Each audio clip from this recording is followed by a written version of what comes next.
लौकता चांद हो। बन गइल बाड़ू हमरा दिल के मेहमान हो। चेहरा में तोहरा लौकता चांद हो। बन गइल बाड़ू हमरा दिल के मेहमान हो।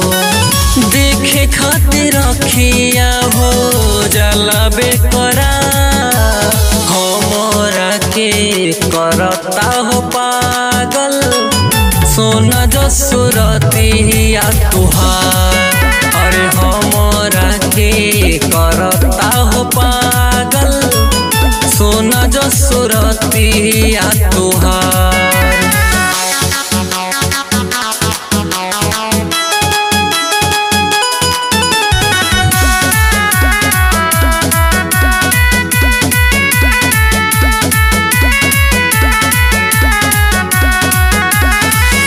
धरती पर भेजले तोहके परी बना के, हमरा खातिर फूल झड़ी बना के।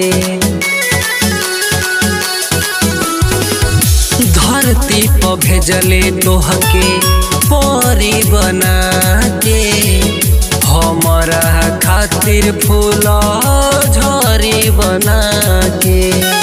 तोहरे मिलो के हमके पूरा संसार, हमरा के करता हो पागल। सोना जो सूरतिया तुहार, अरे हमरा के करता हो पागल।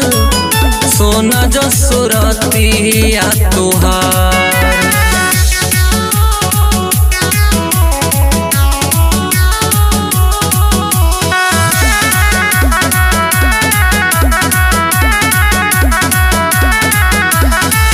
तोहरे से शाम होला, तोहरे से बिहान हो।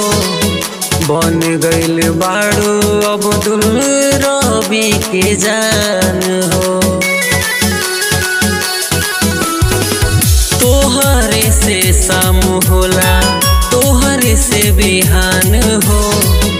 बन गइल बाड़ू अब्दुल रबी के जान हो। बन गइलू हमरा तू तो जिए के आधार, हमरा के करता हो पागल। सोना जो सूरतिया तुहार।